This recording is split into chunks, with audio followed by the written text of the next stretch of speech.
میری بیوی عائشہ کو ہر روز بغیر کسی ناغے کے عین 1 بجے دوپہر کچن میں بھیج دیا جاتا، چاہے وہ بیمار ہو، چاہے بخار میں تپ رہی ہو، چاہے گھر میں مہمان بیٹھے ہوں، چاہے اس دن اس کی اپنی سالگرہ ہی کیوں نہ ہو۔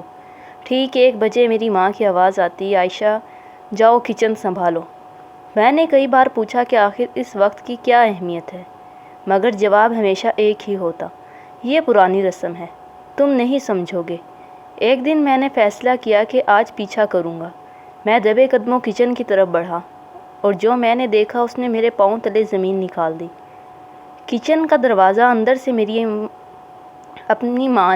میری ماں نے بند کر رکھا تھا۔ اندر سے سرگوشیاں آ رہی تھی، کسی اور کی آواز، کوئی مرد کی آواز۔ میں دروازے کے قریب کھڑا رہا، دل زور زور سے دھڑک رہا تھا، اور تبھی مجھے احساس ہوا یہ دوپہر کا 1 بجے کا وقت کوئی رسم نہیں، یہ ایک ایسا راز تھا جو پورے گھر سے مجھ سے چھپایا گیا تھا۔ لیکن جو بات مجھے اس دن پتہ چلی وہ صرف ایک راز نہیں تھی، یہ ایک ایسی سچائی تھی جو ہمارے پورے خاندان کی عزت، ہماری شادی اور میری ماں کی پوری زندگی کی بنیاد ہلا سکتی تھی۔ آئیے شروع سے چلتے ہیں۔ میرا نام عمران ہے۔ ہمارا گھرانہ چھوٹے طبقے کا تھا، مگر میری والدہ رخسانہ بیگم ہمیشہ اس بات پر فخر کرتی تھی کہ ہمارا خاندان کبھی کسی کے آگے جھکا نہیں۔ وہ ایک سخت مزاج، مضبوط اور باوقار عورت تھی۔ گھر کا ہر فیصلہ ان کی مرضی سے ہوتا اور کسی کو ان سے سوال کرنے کی ہمت نہیں ہوتی۔ میں نے عائشہ سے محبت کی شادی کی تھی۔ وہ ایک سیدھی سادی، مہذب اور اطاعت گزار لڑکی تھی جو کبھی بڑوں کے سامنے آواز بلند نہیں کرتی تھی۔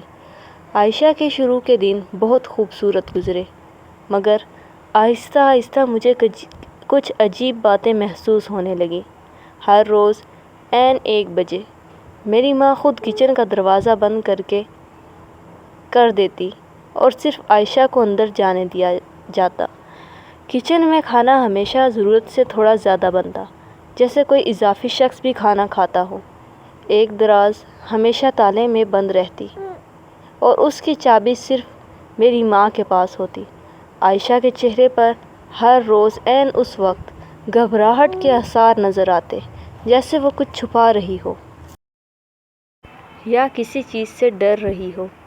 شروع میں مجھے لگا شاید یہ صرف میری ماں کی کوئی پرانی عادت ہے، ایک بے ضرر سی رسم، لیکن پھر مجھے ایسا دکھائی دیا جو میں نے کبھی سوچا بھی نہیں تھا۔ ایک دن میں نے براہ راست اپنی ماں سے پوچھا، امی، آپ ہر روز اس وقت عائشہ کو کچن میں کیوں بھیجتی ہیں؟ آخر ایسی کیا بات ہے؟ میری ماں کا چہرہ ایک لمحے کے لیے سفید پڑ گیا، پھر انہوں نے غصے سے کہا، تم اپنے کام سے کام رکھو، یہ گھر کی باتیں ہیں، تمہارا اس میں دخل دینا ٹھیک نہیں۔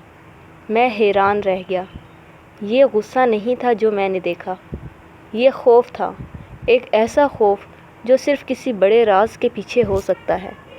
میں نے عائشہ سے بھی پوچھا، مگر وہ ہر بار نظریں جھکا لیتی اور کہتی، کچھ نہیں، بس امی کا حکم ہے، میں مانتی ہوں۔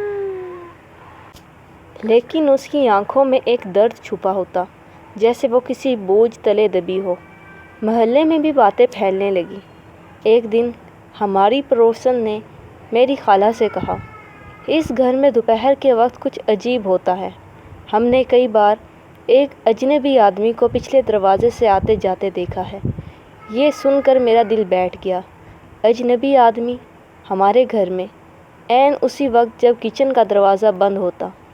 میں نے دوبارہ اپنی ماں کا سامنا کیا، مگر ان کا رد عمل حیران کن تھا، نہ غصہ نہ ناراضگی، بلکہ ایک ایسی خاموشی جو خوف سے بھری ہوئی تھی۔ اور تبھی مجھے یقین ہو گیا کہ یہ معاملہ کسی معمولی رسم سے کہیں زیادہ بڑا ہے۔ میری ماں کے رد عمل کا اندازہ اس بات کا سب سے بڑا ثبوت تھا، اس دوپہر کے پیچھے کوئی ایسا راز چھپا ہے جسے وہ کسی بھی قیمت پر باہر آنے نہیں دینا چاہتی۔ میں نے فیصلہ کیا کہ اب میں خود اس راز کی تہہ تک جاؤں گا، چاہے اس کے لیے مجھے اپنی ماں سے چھپ کر ہی کیوں نہ کام کرنا پڑے۔ اگلے دن ٹھیک 1 بجے سے پہلے میں گھر کے پچھلے صحن میں چھپ گیا، جہاں سے کچن کی کھڑکی صاف نظر آتی تھی۔ کچھ ہی دیر بعد میں نے دیکھا ایک اجنبی آدمی پچھلے دروازے سے چپکے سے اندر داخل ہوا۔ میری ماں نے دروازہ خود کھولا، اسے اندر لائی اور فوراً کچن کا دروازہ بند کر دیا۔ عائشہ جو کچن میں پہلے سے موجود تھی، میں نے دیوار کی در سے اندر جھانکا۔ وہ آدمی ایک پرانی سی فائل لیے بیٹھا تھا اور میری ماں کاغذات پر دستخط کر رہی تھی۔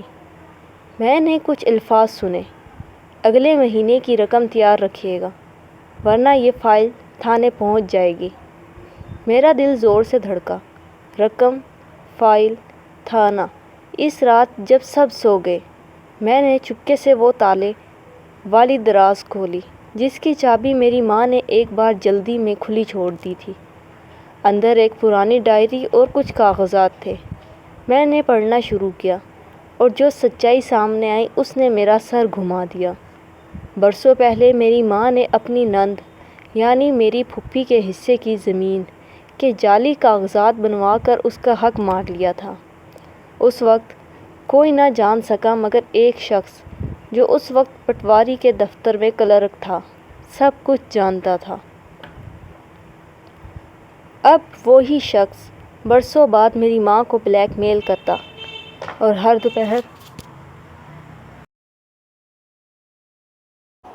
اور دوپہر عین 1 بجے جب گھر کے سب لوگ کھانے کے بعد آرام کرتے، وہ خفیہ طور پر آتا اور رقم لے جاتا۔ عائشہ کو کچن میں اس لیے بھیجا جاتا تھا کہ کوئی شک نہ کرے کہ اس وقت کچن میں کوئی اور بھی موجود ہے، اور عائشہ کو دروازے پر کھڑا رکھا جاتا تاکہ اچانک کوئی اندر نہ آ جائے۔ میری معصوم بیوی برسوں سے انجانے میں میری ماں کے اس جرم کی پردہ داری کر رہی تھی جس کا اسے خود بھی پورا علم نہیں تھا۔ اگلی صبح میں نے سب کچھ اپنی ماں کے سامنے رکھ دیا۔ وہ ڈر گئی، وہ ٹوٹ گئی۔ میں نے یہ سب اپنے بچوں کے لیے کیا تھا۔ عمران، تمہارے ابا کے انتقال کے بعد ہمارے پاس کچھ نہیں بچا تھا اور تمہاری پھوپھی کے پاس زمین کے 2 بڑے ٹکڑے تھے جس پر ان کا حق تو تھا مگر وہ بیرون ملک بیٹھی تھی، کبھی واپس نہیں آئی۔ میں نے سوچا یہ زمین ہمارے کام آئے گی۔ تمہارے تعلیم، تمہاری بہن کی شادی، سب اسی زمین کے پیسوں سے ہوا۔ ان کی آواز کانپ رہی تھی۔ پھر وہ کلرک مجھے دھمکانے، اگر یہ راز کھل گیا تو ہماری عزت خاک میں مل جائے گی، تمہاری بہنوں کے رشتے ٹوٹ جائیں گے، لوگ ہمیں چور کہیں گے۔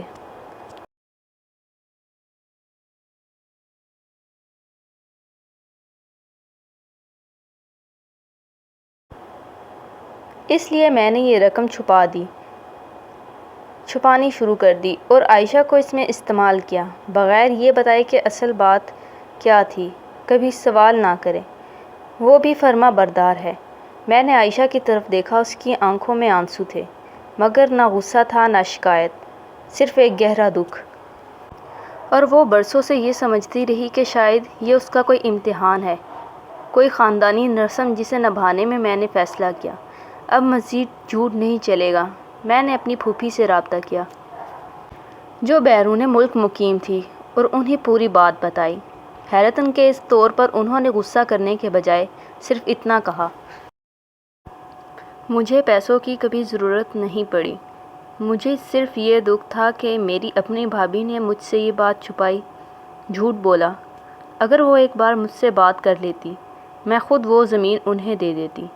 یہ سن کر میری ماں کی آنکھوں سے آنسو نہ رک سکے۔ ہم نے مل کر اس کلرک سے قانونی طور پر بات کی، اصل کاغذات درست کروائے اور پھوپھی کا حق واپس ان کے نام کر دیا۔ بلیک میلنگ کا سلسلہ ختم ہو گیا۔ گھر میں پہلی بار دوپہر کا 1 بجے کا وقت کسی خوف کے بغیر گزرا۔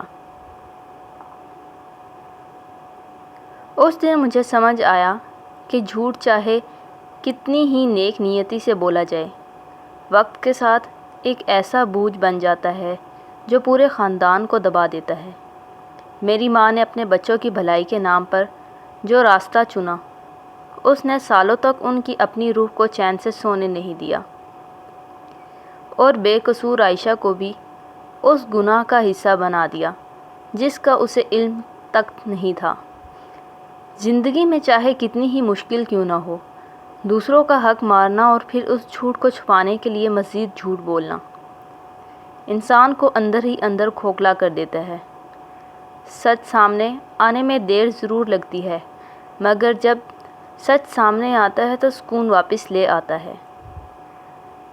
اگر آپ کو یہ کہانی پسند آئی ہو تو ویڈیو کو لائک کریں اور کمنٹ میں ضرور بتائیں، کیا میری ماں کا فیصلہ قابل معافی تھا یا عائشہ کے ساتھ ہونے والا سلوک ناقابل برداشت؟